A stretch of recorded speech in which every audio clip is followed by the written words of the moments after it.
আসসালামু আলাইকুম রহমতুল্লাহি ওবারাকাতু। বিসমিল্লাহির রহমানির রহিম। প্রিয় আপুরা, আজকে আমি কাঁকরোল রান্না করব ডিম দিয়ে। তো বাড়ি থেকে কাঁকরোল নিয়ে আসছিলাম। আম্মা বাড়ি থেকে আসার সময় বলছিল কি যে গাছের কাঁকরোল তুমি নিয়ে যাও, খেতেও অনেক মজা। তাই আমি কয়েকটা কাঁকরোল নিয়ে আসছিলাম। তো আজকে প্রায় 6টা আর মতো রান্না করব। আর আরও একদিন আমি রান্না করেছিলাম। তো দেখা যায় দেশের জিনিস অল্পতেও অনেক মজা। আজকে আমি কাঁকরোল ডিম দিয়ে রান্না করব, কারণ কাঁকরোল বাচ্চারা খেতে চায় না। ডিম দিয়ে রান্না করলে তাহলে দেখা যায় যে যদি একটু খায়, এই জন্য এই চিন্তা ভাবনা করে। আসলে কি যে আমরা যারা ঘরে থাকি সারাক্ষণ এই মহিলাদের কথা আর কি বলতেছি, যে কি রান্না করব সেই চিন্তায় প্রতিদিন ব্যতিব্যস্ত থাকতে হয়। তাদেরও একটা আন্দোলন করা উচিত যে আমরা কি রান্না করব তা 2 দিন আগে থেকেই এই গুছানো উচিত বা রাখা উচিত এভাবে। তো আমি ডিমটাও ভেজে নিলাম, আর কাঁকরোলগুলো আমি এই ছোট ছোট করে লম্বা লম্বা করে কেটে নিলাম। এখন আমি পেঁয়াজগুলো একটু থেতলে নেব। পেঁয়াজগুলো থেতলে নেওয়ার পাশাপাশি এখানে আমি একটু রসুন এবং আদাও থেতলে নেব, নিয়ে তারপরে মশলাটা কষিয়ে তারপরে রান্না করব। কিন্তু তার আগে আমি কাঁকরোলগুলো একটু লবণ, একটু মরিচের ফাঁকি দিয়ে, একটু হলুদের ফাঁকি মিক্স করে তারপরে ভালোভাবে মেখে তারপরে ভেজে নেব, মাছের মতো ভেজে নেব। ভেজে তারপরে আমি রান্না করব। কারণ দেখা যায় আজকে তো আমি ট্রাই করব যে বাচ্চারা খায় কি না, এজন্য। তো যদি মজা না হয় তাহলে তো বাচ্চারা খেতে চাবে না। বিশেষ ভাবে রান্না করতে হবে এই কাঁকরোলটা। তাই এখন ভালোভাবে কাঁকরোলটা উল্টে পাল্টে খুব সুন্দরভাবে ভেজে নেব। ছোটো ছেলেটা কাটাকুটি এবং ভাজা দেখেই বলতেছে যে আজকে আমি কাঁকরোল খাবো। তো বুঝতেই পারতেছেন যে কাঁকরোলটা আজকে অনেক মজা হবে এবং অনেক মজা করেই রান্না করব যাতে বাচ্চারা খায়।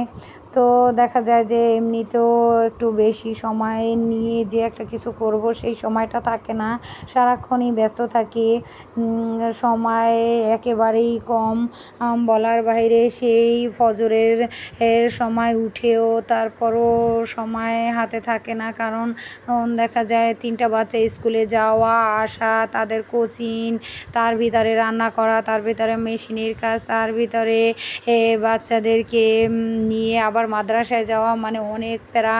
তার এত প্যারার ভিতরেও আমি যখন রান্না করি তখন ভাবি যে আপুদের সাথে একটু কথা বলা যাবে এবং আমার রান্নাগুলো আমি দেখানোর জন্য, এই আর কি। তো কেউ যদি আমার এই ভিডিওটা ফেসবুক পেজ থেকে দেখে থাকেন তাহলে অবশ্যই প্লিজ একটা ফলো দিবেন। আর কেউ যদি ইউটিউব চ্যানেল থেকে দেখে থাকেন তবে আমার চ্যানেলটা সাবস্ক্রাইব করে দিবেন। আর কারোর যদি বেশি ভালো লেগে থাকে একটা শেয়ার দিয়ে দিয়েন।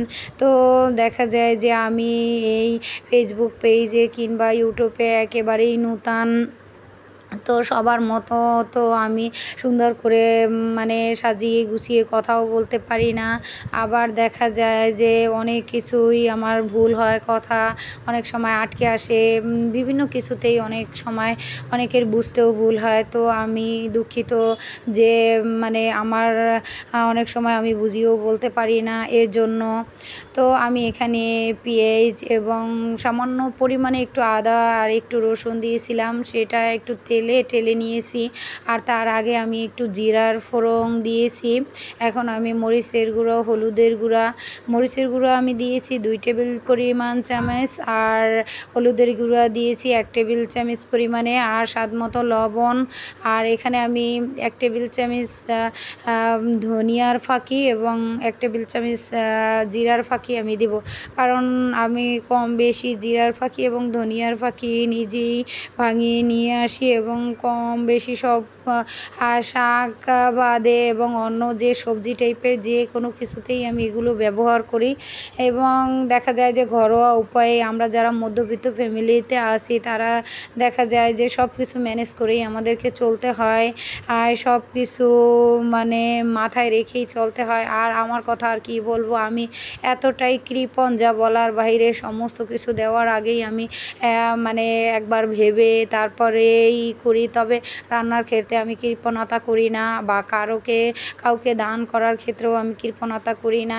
যদি কারোর কথা শুনি তো আমি সেইভাবে যতটুকু আছে যেভাবে দেওয়ার চেষ্টা করি। আল্লাহ রাব্বুল আলামিনই ভালো জানেন, তিনি এই সর্বশ্রেষ্ঠ এবং সব কিছুর মালিক। তিনিই ভালো জানেন যে কতটুকু কি করতে পারি।